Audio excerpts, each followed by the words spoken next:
नमस्कार दोस्तों। पिछले वीडियो में हम लोगों ने डिस्कस किया था कि बिहार पुलिस कांस्टेबल जो है और मद्य निषेध का जो फॉर्म आया है उसमें कहाँ से प्रश्न पूछे जाते हैं हिस्ट्री के।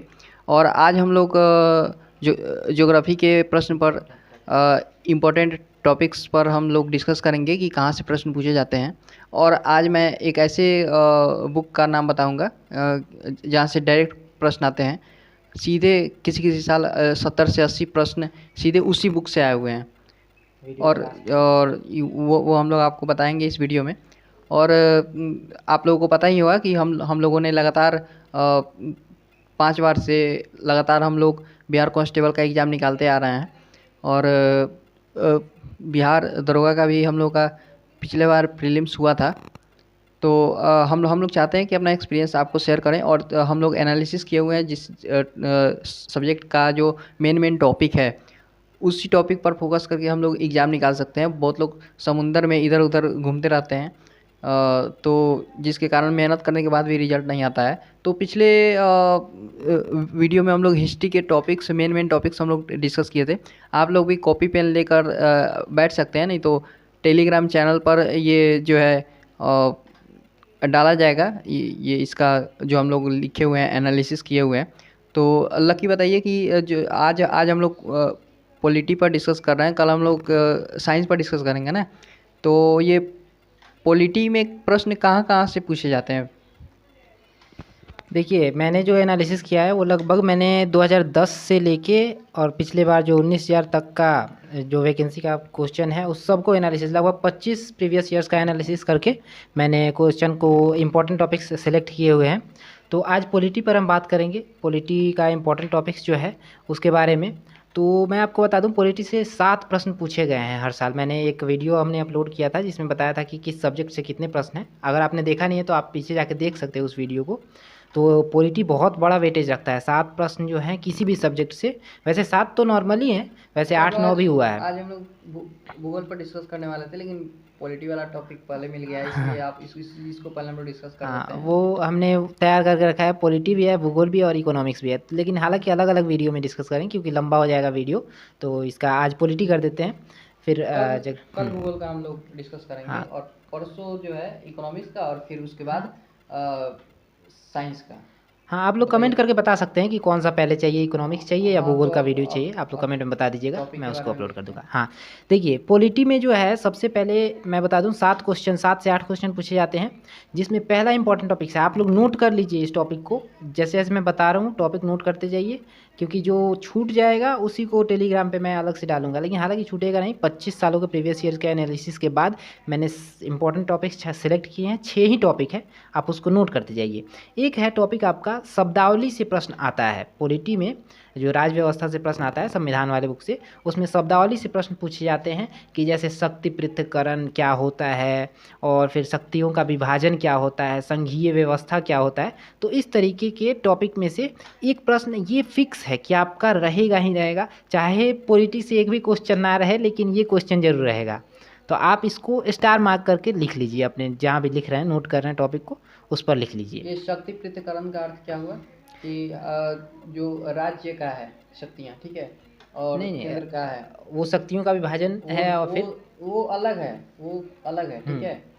वो शक्तियों का विभाजन है, और शक्ति का पृथक्करण का अर्थ दूसरा हुआ। जैसे ये कि सूक्ष्म सूक्ष्म कार्यपालिका, बातें जो है हम विधायिका लोग और न्यायपालिका में शक्तियों का पृथक्करण हो गया, शक्तियों का विभाजन राज्य और केंद्र के बीच हो गया, इस केंद्र के तरीके बीच से। हो गया। तो ये सब आपको अच्छे से पढ़ना होगा क्योंकि एक प्रश्न इससे रहेगा।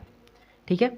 दूसरा टॉपिक है, नोट कर लीजिए आप, कि ब्रिटिश काल में जो अधिनियम आए थे, 1909 के अधिनियम, 1935 के अधिनियम, इन अधिनियमों से एक प्रश्न पूछा जाएगा। या तो किसी वायसराय के बारे में पूछ लिया जाए, या फिर उस अधिनियम के प्रावधान के बारे में पूछ लिया जाए। जैसे कि वो आपका किसी 1909 के अधिनियम के बारे में पूछ लिया जाता है हमेशा, 1919 और 1935। इसको आप स्टार मार्क करके पढ़िएगा। ठीक है। तीसरा है आपका कि एक अध्यक्ष के बारे में पूछा जाता है कि किसी संस्था के अध्यक्ष कौन है, किसी परिषद के, जैसे नीति आयोग के अध्यक्ष कौन होते हैं, या कौन इसके उपाध्यक्ष होते हैं, मतलब इस तरीके के प्रश्न। या फिर अंतर्राज्यीय परिषद की अध्यक्षता किसके द्वारा की जाती है। तो इस तरीके का एक प्रश्न रहता है। 3 टॉपिक हो गई। आयु पर भी पूछा जाता है कि ये अध्यक्ष कितने वर्ष तक हाँ काम करते हैं, ठीक है। जैसे संघ लोक सेवा आयोग के जो अध्यक्ष हैं उनका कार्यकाल कितने वर्ष का होता है, राज्य लोक सेवा आयोग के कार्यकाल कितने वर्ष का होता है, ठीक है। तो ये अध्यक्ष के बारे में आप डिटेल में मतलब आप उसको देख लें, उनकी योग्यता के बारे में भी पूछा जा सकता हाँ, है। योग्यता के बारे में पूछा गया है, वो इधर इधर के ट्रेंड में पूछा गया है 2022 से जो एग्ज़ाम हुआ है कि कौन इसकी अध्यक्षता करने के लिए, मतलब उनकी योग्यता और अर्हता क्या होती है, इन सब के बारे में पूछा गया है। तो आप लोग अध्यक्षों के बारे में और उपाध्यक्ष के बारे में ज़रूर अच्छे से पढ़ लीजिएगा। और ये पॉलिटी के जो मैं क्वेश्चन आपको टॉपिक्स बता रहा हूँ, ये वीवीआई वाले टॉपिक है। बाकी एक दो अलग से प्रश्न आते हैं, तो वो टॉपिक मतलब मैच नहीं होता हर साल। और ये जो टॉपिक मैं बता रहा हूँ, हर साल 25 प्रीवियस ईयर्स मैंने देखे हैं, 25 के 25 में इससे प्रश्न पूछे गए हैं। शक्ति पृथक्करण से तो लगभग हर साल पूछे गए हैं। हाँ। संघवाद पूछा गया है कि संघवाद का क्या अर्थ होता है, ठीक है। इस टाइप के प्रश्न भी पूछे जाते हैं। हाँ, और अगला टॉपिक है, एक प्रश्न इससे रहेगा, एक या दो, वो है अनुच्छेद। अनुच्छेद आप लोग मतलब 395 है ना, तो उसको आप पूरा का पूरा रट जाइएगा, उसमें एक भी अनुच्छेद छोड़िएगा नहीं। क्योंकि हालांकि पूछा जाता है कार्यपालिका से ही संबंधित अनुच्छेद, जैसे कि या विधायिका से संबंधित अनुच्छेद आपसे पूछा जाएगा। राष्ट्रपति पर महाभियोग का अनुच्छेद क्या है, राष्ट्रपति द्वारा अध्यादेश जारी करने का अनुच्छेद क्या है, फिर मुख्यमंत्री के कार्य का अनुच्छेद, इस तरीके से पूछ दिया जाता है, ठीक है। तो ये चौथा टॉपिक है हमारा अनुच्छेद, जो वीवीआई है। सारे के सारे टॉपिक इंपॉर्टेंट हैं, आप नोट करते जाइए। अनुच्छेद में ज़्यादातर जो है ना, वो राष्ट्रपति से संबंधित अनुच्छेद पूछे जाते हैं। जैसे कि 2020 या 21 में मैंने देखा था कि महाभियोग पर पूछ दिया गया था, ठीक है। और फिर जो संघ लोक सेवा आयोग का है, और फिर राज्यसभा जो है वो नया सृजित करता है, उसकी जो शक्तियां हैं वो किन किन अनुच्छेद में मतलब अंतर्निहित है। प्रधानमंत्री का जो शक्ति है उसके बारे में मतलब पूछा गया था। और ये बहुत कम ही बार होता है कि हम लोग ज़्यादातर फोकस करते हैं उस पर। ये जो मूल अधिकार है उस पर हम लोग फोकस करते हैं। तो मूल अधिकार पूछता भी है तो डायरेक्ट नहीं पूछता, उसके अंदर से पूछता है, ठीक है। उसके अंदर से पूछता है, जैसे कि 19A पूछ देगा, 19B पूछ देगा, उस टाइप का पूछता है। तो अनुच्छेद हम लोग रोज़ अगर 10-10 अनुच्छेद ठीक से पढ़ें तो हम लोगों को याद हो जाएगा वो।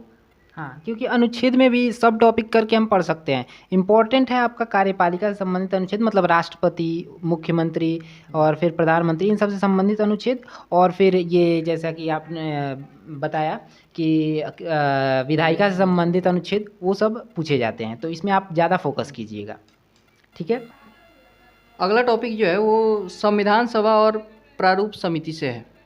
हाँ, ये संविधान सभा के बारे में क्या क्या प्रश्न होते हैं उसको डिटेल में बताइए आप, मतलब ये किस तरह से प्रश्न होते हैं। हाँ, कि जैसे संविधान सभा से प्रश्न पूछा जाता है कि संविधान सभा में कितने सदस्य थे। इजी इजी क्वेश्चन आते हैं। पॉलिटी से आप ज़्यादा, हाँ, आपको ज़्यादा मेहनत नहीं करना है और आप ज़्यादा मार्क्स उठा सकते हैं। मतलब ये पॉलिटी एक ऐसा सब्जेक्ट है जहाँ आपकी गलत होने के कम से कम चांस है। बस आपको एक बार अच्छे से पढ़ना है। जो जो इंपॉर्टेंट टॉपिक्स हैं, इन टॉपिक्स के बाहर रेयर केस में ही प्रश्न पूछे गए हैं, वो भी कंटिन्यूटी नहीं है। गलती से आ गया तो आ गया, बाकी ये जो टॉपिक्स मैं बता रहा हूँ इन्हीं से प्रश्न पूछे जाएंगे, ठीक है। तो संविधान सभा ये एक इम्पॉर्टेंट टॉपिक हो जाता है। संविधान सभा प्रारूप समिति में कौन कौन से सदस्य थे, उसके अध्यक्ष कौन थे, संविधान सभा की बैठक कब हुई थी, पहली बैठक, उसमें कौन अध्यक्ष बने थे, फिर अस्थायी अध्यक्ष कौन बने थे, इन सबको आप अच्छे से पढ़ लीजिएगा, ठीक है। और नेक्स्ट जो इम्पोर्टेंट टॉपिक है और वीवीआई है, सबसे ज़्यादा इम्पोर्टेंट है कि पॉलिटी में, वो है आपका अनुसूची भाग। किस भाग में क्या है, किस अनुसूची में क्या है। जैसे कि मैंने इस बार का मैं आपको ट्रेंड बता रहा हूँ 19,000 वाले में। अगर किसी में पूछा गया था कि दूसरी अनुसूची में क्या है, तो किसी में पूछा गया था कि फिर वो असम, त्रिपुरा, मेघालय, मिजोरम का उल्लेख, मतलब उसके विशेष उसके बारे में विशेष रूप से किस अनुसूची में उल्लेख किया गया है। फिर किसी में पूछा गया था मूल अधिकार का भाग क्या है। इजी है, लेकिन आपको ध्यान तो देना ही पड़ेगा ताकि गलत ना हो। तो ये एक आपका टॉपिक है। और एक बहुत ही ज़रूरी बात कि जो आप लोग जब प्रीवियस ईयर देखेंगे, जो लोग नए हैं उनको पता नहीं होगा कि 2020 तक जो एग्ज़ाम हुआ था, ठीक है, वो 12th बेसिस पर था। आप वो प्रीवियस ईयर देख के घबराइएगा मत, बिल्कुल नहीं घबराना है आपको। वो क्वेश्चन हिलेगा नहीं आपसे। हमको नहीं लगता है कि कोई कितना भी मतलब पढ़ा लिखा होगा 45 से 50 क्वेश्चन ही उसमें बन पाएगा। बहुत से बहुत 50 क्वेश्चन आप बना पाइएगा। तो उस बेसिस पर तैयारी नहीं करना है। 2020-21 के बाद में सिलेबस बदला था, CSBC ने नोटिस जारी किया था और नोटिस जारी करने के बाद 10th बेसिस पर एग्ज़ाम होता है। 10th बेसिस का क्या अर्थ है? और 2021 के बाद आप देखेंगे कि क्वेश्चन का लेवल भी बहुत ईजी रहता है, और ख़ास करके ये जो तीनों को साथ में लेकर एग्ज़ाम हो रहा है, तो ये 10th बेसिस पर ही होगा। 10th बेसिस करने का मतलब है कि 1 लाइनर क्वेश्चन रहेगा, और बिहार कांस्टेबल से भी इजी क्वेश्चन रहेगा, लेकिन आप लोगों को कम से कम 75 प्लस प्रश्न सही करने होंगे इसमें, और वो इजी है। आप टॉपिक वाइज पढ़िए, पूरा पूरा पढ़िएगा इसलिए पढ़िएगा कि कॉन्फिडेंस से कराता है, लेकिन ये टॉपिक वाइज जरूर पढ़िएगा।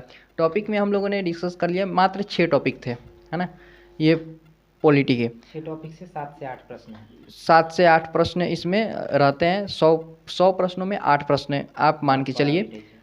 फिर से आप नोट कर लीजिए। पहला है शब्दावली, ठीक है। शब्दावली में क्या आता है? शक्ति, पृथक्करण, विभाजन और संघीय व्यवस्था इसमें आता है, और ये डिफाइन करके आपको जानकारी होना चाहिए कि ये क्या होता है। अगर पूछेगा कि शक्ति पृथक्करण का क्या आशय है, तो इसके बारे में आपको जानकारी होना चाहिए। अगर आप नहीं जानते हैं तो आप सबसे इजी है कि आप यूट्यूब पर सर्च कर सकते हैं, कहीं गूगल पर सर्च कर सकते हैं। और दूसरा है, कहिएगा तो इस पे वीडियो आ जाएगा। आपको जो भी टॉपिक में दिक्कत हो आप कमेंट में वीडियो बता तो हम लोग सकते हैं। लाएंगे ही, वीडियो हम लोग लाएंगे ही, एग्ज़ाम के पहले ही लाएंगे। और दूसरा है ब्रिटिश अधिनियम। ब्रिटिश अधिनियम जैसे हम लोग देखे थे कि 1919 के अधिनियम में क्या था, महिलाओं को कब मतदान देने का अधिकार दिया गया था। ये क्वेश्चन ये वाला कमेंट में बताइएगा इसका आंसर कि महिलाओं को किस अधिनियम के तहत वोटिंग का अधिकार दिया गया था पहली बार। आप लोग हाँ। कमेंट में बताइएगा। और फिर ये जो ब्रिटिशर्स जो हैं वो जो ईस्ट इंडिया कंपनी है, उनके व्यापारिक एकाधिकार को कब आंशिक रूप से समाप्त किया गया था, कब पूर्ण रूप से समाप्त किया गया था, ठीक है। तो इस तरह से ये ब्रिटिश अधिनियम के अंतर्गत आता है। तीसरा ये है अध्यक्ष और अंतर्राज्यीय परिषद, नीति आयोग के अध्यक्ष जो होते हैं, है ना, मतलब अध्यक्ष का कार्यकाल कितना होता है। और करंट से भी एक बार देख लीजिए कि वर्तमान में इसके अध्यक्ष कौन कौन से हैं, क्योंकि करंट से भी ये प्रश्न पूछ सकते हैं। चौथा है अनुच्छेद के बारे में। अनुच्छेद मैंने बताया है कि सीएम का जो है कार्य है, और प्रधानमंत्री का कार्य है, राष्ट्रपति का जो महाभियोग है, राष्ट्रपति का शपथ ग्रहण है, ये वाला पूछता है। और ये भी पूछ सकता है कि ये किस देश से, एक और इम्पोर्टेंट टॉपिक छूट रहा था, ये लास्ट में आपको बताएंगे। पांचवा है कि संविधान सभा प्रारूप समिति, है ना, संविधान सभा से रिलेटेड क्वेश्चन एक रहता ही रहता है। अनुसूची जो है उसमें अनुसूची और भाग से पूछता है। और एक टॉपिक छूट रहा था, 7वां टॉपिक ये है कि किस देश से वो चीज़ लिया गया, जैसे कि संघीय व्यवस्था है, वो किस देश से लिया गया है ना, वो सब लूसेंट में आपको मिल जाएगा। और मतलब ये भी पूछा जाता है कि जो आपातकाल में जो है वो मूल अधिकारों का जो ख़त्म कर दिया जाता है, वो किस देश से लिया गया है, या फिर संघीय ढांचा किस देश से लिया गया है ना। तो ये एक पेज में कॉलम में दिया होता है। ये 7वां टॉपिक है। तो 7 टॉपिक आप लोगों ने नोट कर लिया होगा। अगला वीडियो हम लोगों का भूगोल पर होगा, उसके अगला इकोनॉमिक्स पर होगा, फिर साइंस पर होगा। ये बता दीजिएगा कौन सा चाहिए आपको। हाँ? पहले जो भी आपका, हाँ, हम लोग एनालिसिस करके बैठे हुए हैं सब। मतलब कल ये वीडियो आ जाएगा, ठीक है, क्योंकि टाइम बहुत कम है। तो आज के लिए इतना ही। और हाँ, वो बुक जो है मैं आपको स्पेशल वीडियो बनाने वाला था, लेकिन आप लोगों का भी समय महत्वपूर्ण है। बता दीजिए बस। वो बुक है बीपीएससी का प्रीवियस ईयर, बीपीएससी का 30 साल का प्रीवियस ईयर, कोई भी आप ले सकते हैं। ऐसा लीजिए कि जो ज़्यादा मोटा ना हो, पतला सा हो। बीपीएससी का प्रीवियस ईयर आप कर लेते हैं, क्योंकि हम लोगों ने देखा है कि 2021 में एक एग्ज़ाम हुआ था, सीएसबी द्वारा लिया गया था। मद्य निषेध का ही था वो, मद्य निषेध का एग्ज़ाम था वो, जो होने वाला है। लगातार 70 प्रश्न विकल्प के साथ में लगातार 70 प्रश्न उसमें दिया गया था, और लाइन बाय लाइन। तो इसलिए ये ज़रूरी हो जाता है कि बहुत बार हम लूसेंट मेहनत करें, और मेहनत करने के बाद कहीं एग्जाम में दिमाग में गड़बड़ा गया, फिर क्या होगा। तो लगातार अगर 70 प्रश्न किसी एक बुक से आता है, अगर हम 15-20 कर लेते हैं, मतलब 30 साल का प्रीवियस ईयर कितना है, 67वीं बीपीएससी तक हुआ है। मतलब 67वीं बीपीएससी के बाद तो पैटर्न चेंज हो गया है, तो उतना टफ नहीं आएगा। लेकिन हाँ, 2018-19 तक आप बीपीएससी का प्रश्न कर लेते हैं ठीक से प्रीवियस ईयर, उससे डायरेक्ट प्रश्न आता है और वो टफ नहीं होता है। तो आप बीपीएससी प्रीवियस ईयर का एक बुक ले लें जो 30 साल का आता है, ठीक है।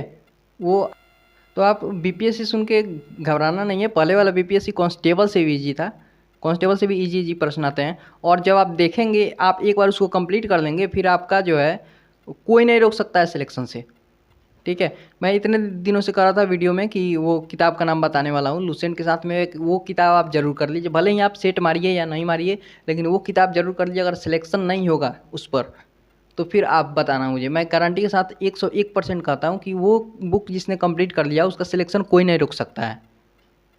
तो आज का वीडियो बहुत लंबा हो जाएगा, इसलिए मतलब हाँ, और एक और बात कि अगर आप चाहते हैं कि कोई आपका शुभचिंतक है, आपका कोई दोस्त है, तो आप ये वीडियो उसको भेज सकते हैं, ठीक है। क्योंकि हम लोग को पता है कि कहाँ से क्वेश्चन आता है, इसलिए हम लोग ये वीडियो बना रहे हैं और इसलिए हम लोग का लगातार सिलेक्शन भी हो रहा है। हम लोगों ने भी बहुत से लोगों को बताया है और उनका सिलेक्शन हुआ है, ठीक है।